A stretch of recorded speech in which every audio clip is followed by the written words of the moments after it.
Un petit son de sous qui nous annonce la chronique financière d'information financière avec Patrick Toupin. Bon matin, Patrick. Hey, salut Bruno, comment vas-tu? Ça va très bien. Patrick Toupin, conseiller en sécurité financière chez Évolution Stratégie financière. Et tu viens nous parler ce matin d'assurance.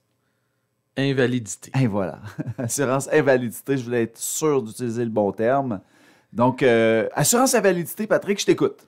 Bon, ben écoute, l'assurance invalidité, on entend souvent aussi l'assurance salaire aussi. C'est deux termes, deux homonymes là, qui veut dire essentiellement la même chose. Puis aussi l'assurance paiement là, qui est un terme là, qui se rapproche de tout ça. Je vais essayer de démêler ça avec toi matin, Bruno. Là. Oui, parce que c'est des genres de dérivés, mais qui ne couvrent pas toutes pour les mêmes choses. Oui, à peu près. Il y a des nuances dedans, fait qu'on va essayer de démêler ça. Donc, dans le fond, l'assurance invalidité, l'objectif premier, ben, c'est d'assurer un revenu, une rentrée d'argent en cas d'invalidité. Bon. Une invalidité, c'est quoi? Ben, en fait, c'est ton incapacité d'accomplir les tâches de ton emploi habituel. OK? Donc, ça peut être une invalidité qui est totale ou partielle. Donc, je te donne un exemple. Tu es en train de faire des rénovations chez toi, tu tombes en bas du toit de la maison, tu te casses une jambe.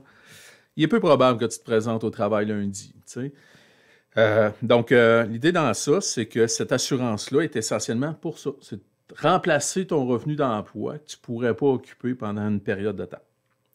Dans le fond, il y a 4 sources principales d'assurance invalidité. Là. Les gens ne le savent pas toutes. Donc, il y a l'assurance emploi là, qui est issue du gouvernement, ce qu'on appelle l'assurance chômage, mais il y a une version assurance invalidité au chômage. Oui. Là, les gens ne le savent pas toujours. Ensuite, évidemment, il y a l'assurance à la CNESST, Oui. ce qui était la CSST à l'époque. Donc, ça, c'est essentiellement une assurance accident. De travail. Oui, en fait, l'accident doit avoir lieu au travail. Oui, c'est ça. Donc, si tu te fais mal à la maison le samedi puis que tu rampes jusqu'au travail en simulant un accident de travail, donc tu pourrais être couvert par cette assurance-là. Ensuite, il y a l'assurance invalidité qui est à l'intérieur des régimes d'assurance collective offerts par les employeurs. Donc, il y a des gens qui ont la chance d'avoir un employeur qui leur offre un régime d'assurance collective et souvent, à l'intérieur, il y a une assurance invalidité. Mm-hmm. Et finalement, il y a les assurances personnelles qu'on pourrait prendre soi-même, moi, toi, tout le monde, une assurance individuelle en invalidité. Ça te va? Oui, ça va très bien. Mais Patrick, dis-moi, est-ce que moi j'ai un mythe qui dit que ça coûte extrêmement cher de se couvrir en assurance invalidité lorsque, par exemple, on est travailleur autonome ou entrepreneur? Est-ce que ça coûte cher? Ça dépend. Qu'est-ce que ça vaut au final? Qu'est-ce que ça vaut au final? C'est sûr que ça coûte plus cher généralement qu'une assurance vie, par exemple, temporaire. Pourquoi? Bien, c'est pas compliqué à comprendre parce que si, par exemple, tu te couvres, toi, pour un revenu mensuel, je sais pas, de 4 000 $ et que tu te blesses, puis que tu es en arrêt pendant 1 an, bien, c'est 48 000 $ que l'assureur va te verser en prestation. Et souvent, il y a des programmes d'assurance qui vont durer 2 ans, 5 ans ou jusqu'à 65 ans. Donc, si jamais tu te blessais d'une façon extrêmement importante puis que tu es en arrêt pendant 5 ans, bien, il calcule brièvement la somme d'argent que l'assureur va s'engager à te verser. Donc, c'est sûr que la prime d'une assurance invalidité, elle va être plus élevée qu'une assurance vie temporaire. Ça va avec le montant de couverture souhaité. Et puis ça, c'est pas juste accident, là, c'est maladie longue aussi, des choses comme ça. Là. Effectivement, quand on parle d'assurance à titre personnel, tu peux en prendre une pour seulement accident ou accident-maladie. Évidemment, on suggère toujours de prendre celle qui va couvrir l'entièreté de la situation, maladie et accident. Tu sais, donc, parce que tu sais, si jamais tu prends juste accident et tu tombes malade, tu vas t'en vouloir longtemps de ne pas avoir pris le bon produit. L'option existe, puis je sais de quoi je parle aussi. C'est, on parle en...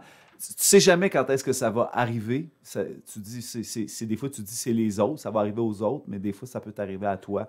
Oui, des fois, c'est toi l'autre. Oui, l'autre, c'est toi. L'autre, ça tombe sur toi. C'est ça. Donc, le mythe que tu viens d'avant, ce que tu viens de me dire, est-ce que ça coûte cher? Tout est une proportion. Tu sais, c'est un peu comme quand tu assures, quand tu protèges ta maison. Si ta maison ne passe jamais au feu, tu me dis, ben, j'ai payé ça pour rien. Mais le jour que ta maison passe au feu puis que tu réclames 400 000 à ton assureur, tu es bien content d'être assuré. C'est ça. C'est une T'as oublié assurance, toutes tes primes. c'est pas pour ça que c'est pour ça que les publicités disent avoir la paix d'esprit. Effectivement, te coucher, dormir sur ses deux oreilles, même si ça prend des bonnes oreilles faire ça. Donc, je vais t'expliquer brièvement les 4 produits qu'on retrouve. L'assurance emploi, qui est en fait fournie par le gouvernement, la plupart des emplois là, offrent ça. Les gens ne le savent pas, mais si tu travailles pour un employeur, l'employeur paye des cotisations, toi, tu en payes aussi à travers l'assurance emploi. Donc, qu'est-ce que ça couvre essentiellement? C'est que ça va couvrir les 182 premiers jours d'arrêt. Donc, tu as droit à 55 % de ton salaire brut.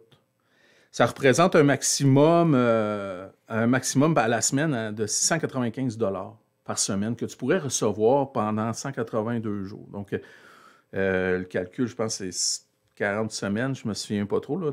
Il s'agit juste de diviser en 7 le 182.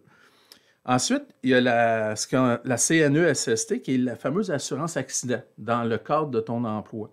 Donc, ton employeur cotise aussi à la CNESST. La CNESST te donne 90 % de ton revenu net. C'est un petit peu plus généreux que l'assurance emploi. Mm-hmm. Okay? Ensuite, bien évidemment, il y a les assurances régime collectif qui vont vous couvrir pour une somme équivalente à la CNESST. Et finalement, il y a les assurances à titre personnel qui vont couvrir à peu près à la même hauteur là, en matière de revenus. Une petite chose que je veux dire au niveau des assurances personnelles, Bruno, c'est qu'il y en a 2 types. Il y a celle qui remplace le salaire et il y a celle qui remplace le crédit. Okay? Oui. Puis là, il y a une petite astuce, je vais finir avec ça. Mm-hmm. Souvent, quand on fait l'acquisition soit d'une maison, d'une auto, bateau, tous les trucs qu'on finance, le fournisseur de produits va souvent te proposer une assurance vie et paiement sur le produit. Oui. OK? Ça, c'est une assurance de remplacement crédit. Oui. L'objectif de ça, c'est faire le paiement de ton produit. OK?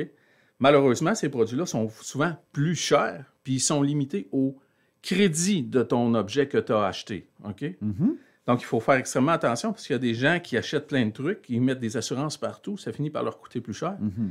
Puis c'est devenu très inapproprié par rapport à ça. Donc, tu nous suggères quoi à ce moment-là? Bien, évidemment, commencez par consulter votre conseiller en sécurité financière qui va faire l'ensemble de vos besoins ensemble. Puis après ça, vous allez pouvoir magasiner vos produits d'assurance. Puis ça ne veut pas dire que vous ne prendrez pas ce fameux produit-là, mais l'idée, c'est de comprendre puis de savoir pourquoi qu'on paye. Parfait. Tout simplement. Ben, Crime, c'est la meilleure astuce que tu pouvais pas nous donner en terminant, Patrick. Ben oui. Alors, merci beaucoup, Patrick, d'être venu nous aider ce matin, encore une fois, à déblayer tout ça. Ben, ça m'a fait plaisir, Bruno. Je te souhaite une belle journée. Bonne journée.